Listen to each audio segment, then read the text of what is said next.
Good morning. After the last video on Transfer Property Act, there were two suggestions. One is to address extempo, and the second one is to be a little bit elaborative. So, considering these suggestions, I will be on extempo, leaving the text aside, and in elaborating the matter,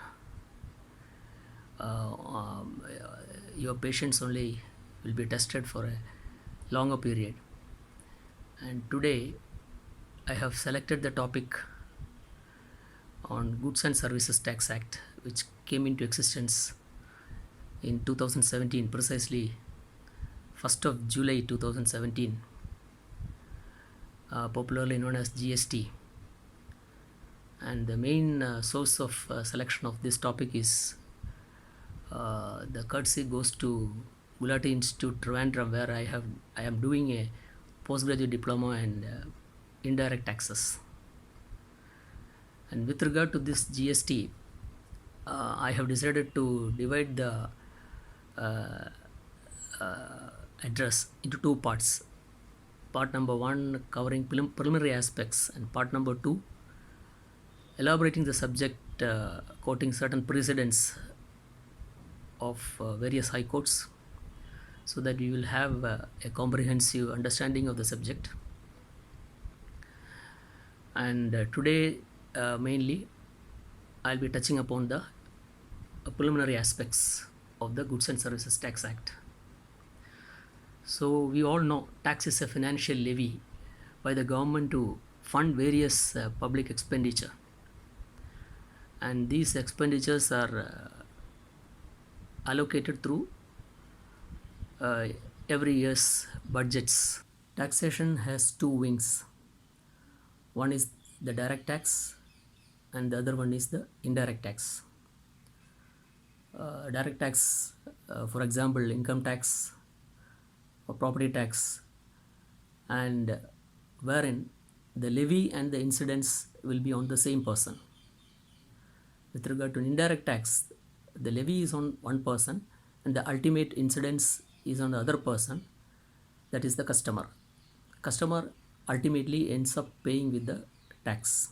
Before the GST scenario, the taxes were collected by union or by the state. As we know, under the 7th schedule, union list, state list and concurrent list. So which are the topics allocated to the union will tax, and items allocated to the states under the state list, state will tax. Before the advent of GST, it was the Central Sales Tax Act 1956, an act passed by the parliament, levied by the union and collected by the state. Where there is interstate transfer, the collection of tax under CST was collected by the states, and subsequently the state sales tax acts were passed, and in the year 2003 to 2005 states have stepped up into value added tax, VAT, popularly known as VAT. So in the VAT system, you have to pay only for the value added to the product. So by an amendment in the constitution, this scenario has been changed. Both the union and the state were given power to tax goods and services simultaneously. This simultaneousness was given by way of a constitutional amendment, and in Goods and Services Tax Act, like in any taxation law, there will be a taxable event. For example, in income tax, the taxable event is the income. In case of excise duty, the taxable event is the manufacturing. So in a factory, when a good is manufactured and sold, the taxable event is manufacturing, and when in sales, the taxable event is sale. So coming to a GST scenario, the taxable event is supply of goods and supply of services, or both. So way back in 1985, the Supreme Court has held in a case of Govind Saran, Ganga Saran versus CST in the year 1985, the Supreme Court has said in any taxation law, four things are important. Unless these four things are categorically defined, a taxable taxation statute will not stand in the eye of law. One is the taxable event, next is the taxable person, rate of tax, and the value on which the tax is applied. So accordingly, all these events are covered under the GST Act, and various rates are prescribed, and the taxable person is defined. Taxable event is the supply, and accordingly, five enactments were passed. One is the CGST, Central Goods and Services Tax Act, SGST, State Goods and Services Tax Act, IGST, Integrated Goods and Services Tax Act, UTGST, Union Territories Goods and Services Tax Act, and finally a Compensation Act. The Compensation Act will take care of in case of deficiency by any of the states vis-a-vis their earlier collection. For a period of 5 years, the union will compensate from the compensation cess accumulated. If the supply is within the state, for example, the supply is within the state of Tamil Nadu, from Coimbatore to Madurai or Madurai to Trichy, the tax applicability is called intrastate transfer. So the enactment applicable will be CGST plus TNSGST, state enactment plus the central enactment. So there are various rates: 0, 2.5 plus 2.55, 6 plus 6, 12, 9 plus 9, 18, 14 plus 14, 28. So let us take 80% of the goods are covered under 18% slab. So let us take it as an example. So the tax will be 9% CGST and 9% TNSGST. If it is an interstate transfer, suppose a transfer from Tamil Nadu to Kerala, the act applicable will be IGST, Integrated Goods and Services Tax. There also the rate is same. 9% will go to the union and 9% will go to the state of Kerala. So that is, the GST is a destination based consumption tax. So in order to find out which is the ultimate state where the consumer has consumed the supply, IGST is a mechanism to find out the place of supply. So place of supply is decided through the mechanism of Integrated Goods and Services Tax Act, and the latter portion of 9% tax will be gone to the state of Kerala. Let us for an example, let us take a raw material supplier from Kerala. He is collecting rubber latex, and converting it into rubber sheets, and he is supplying the rubber sheets to a manufacturer who is manufacturing chappals. So the raw material supplier, the manufacturer will then give it to the wholesaler to retailer will give it to the ultimate consumer. So for an example, the latex supplier supplies latex for 800 rupees, 500 rupees is cost and 300 rupees is profit. 800 rupees rubber sheet he is supplying to the manufacturer, and the manufacturer manufactures rubber chappals. So in the earlier scenario, the chappals, when released from the factory, it attracts excise duty, central excise duty. Say on 800 rupees, 12.5 is the excise duty. Roughly he may have to shell out 162 rupees, and the total makes it to 1300, including his profit plus the tax of 162. That amount on which the taxation will come, sales tax. When the chappals are sold, the next event happens, that is the sale of the goods, on which sales tax will be levied. So on 1462 rupees, sales tax of 14.5% will be charged. So there is a cascading effect of tax. That is, sales tax is ultimately levied on not only the ultimate price and profit, it is levied on the excise duty also. So this cascading effect, almost 16 enactments were subsumed in this GST enactment, and the cascading effect is given a go by, and there is a uniform tax all over the country. Different states were having different rates, that is given a go by.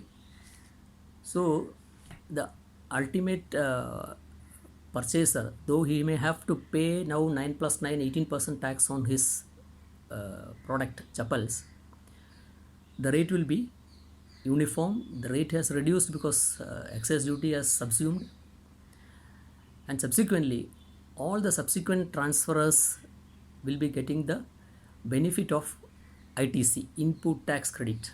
The input tax credit mechanism was already there in the value added tax system. Subsequently, when this various enactments and taxation was subsumed, there is a rate reduction, plus they will get the input tax credit. Suppose the raw material purchaser has purchased raw material, the raw material supplier has paid a tax of 40 rupees in the earlier example.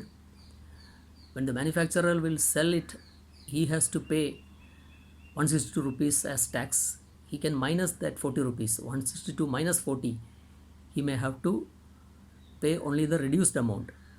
He can take the credit of 40 rupees and pay the remaining in cash. This is the mechanism on which the input tax credit mechanism is functioning under the GST mechanism. In GST, the recipient supplier is the taxable person. Supplier is liable to pay the tax, but there are certain mechanisms, certain notified items where the recipient has to pay the tax. That is called RCM mechanism, reverse charge mechanism. Certain items were notified under the reverse charge mechanism, and certain persons are also notified. They were all covered by reverse charge mechanism, whereas the recipient is to pay the tax. For an example, in case of an advocate who is providing services to an institution, advocates are a notified category of people where the tax liability falls on the recipient, the institution. Suppose an opinion is given to an institution, the institution has to pay the tax. This is called reverse charge mechanism. As we all know, there is no tax on exports, but at the same time import is taxable. Customs duty is there, and once the goods are released by payment of customs duty, by filing the bill of entry and other papers, by paying customs duty, when the goods are mixed with the common mass of the goods outside the customs area, integrated tax will be applicable and IGST has to be paid.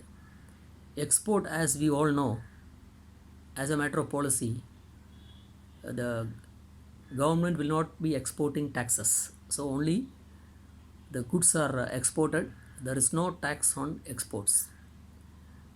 And export is given one more benefit, that is all exports are called zero rated transactions. Zero rated transaction is different from nil rated. There are nil rated items. For example, bread, vegetables, fruits, they are all having 0% taxes. There is no tax on these items. But zero rated items, export is a zero rated item, meaning thereby, suppose a manufacturer of candles, he purchases lakh wax and converts it into by a mechanical process into candles and exports. It's a zero rated supply. So while procuring the wax, he has paid, for example, say 5% tax on it.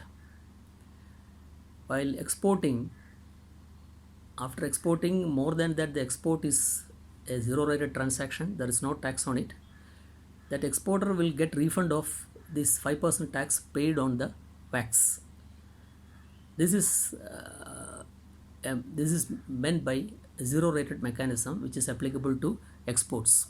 Now coming to the GST Council, and there is a council consisting all the finance ministers of all the states and the union finance minister.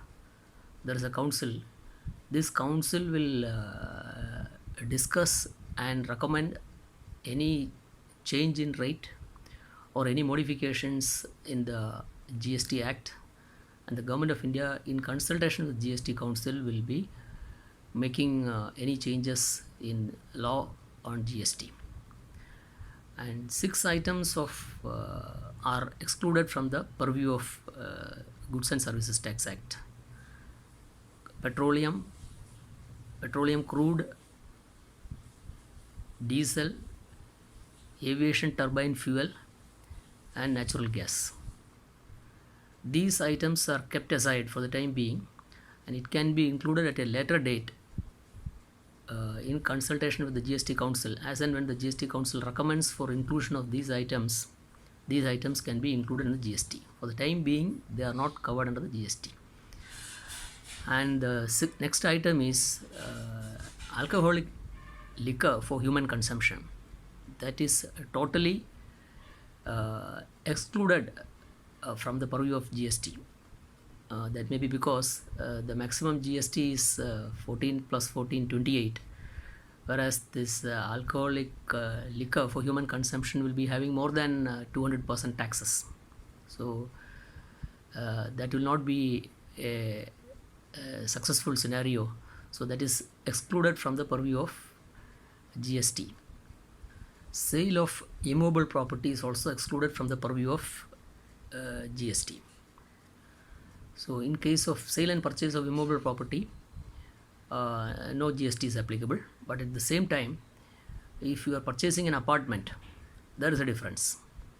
If you are purchasing an apartment which is supported by a completion certificate, that is a completed Pakka apartments, there is no GST. Before that, if you are purchasing, it is amenable to GST. And there is also further division. If it is an affordable housing up to 60 square meter, it is 1%, and if it is more than 60 square meter apartment, it is 5%. If it is a commercial building, the normal 18%. So in case of a building on construction, that is considered to be a works contract, and on which the GST will be applicable. There is an interesting case from Orissa High Court which I will be discussing in the latter video. Another important aspect in the GST is the place of supply, the concept of place of supply and the location of the supplier. When a supply is made from one person to another person, the location of the supplier and the place of supply, these are legal concepts other than the ordinary understanding. Now to sum up, in this video we have discussed goods and services. After the advent of the Goods and Services Tax Act, 16 enactments has been subsumed into this GST Act. Cascading effect, that is tax on tax effect, has been given a go by. And we have discussed about RCM mechanism, reverse charge mechanism, where the service recipient is liable to pay the tax. Normally the service provider will be liable to pay the GST. Then zero rated exports mechanism, input tax credit mechanism ITC, which is already there in the VAT scenario, and place of supply and location of supplier concepts. So to sum up, I hope you have enjoyed this video and detailed elaboration by referring to various judgments of the high courts. I will be coming with part 2 of this video on Goods and Services Tax Act. Thank you.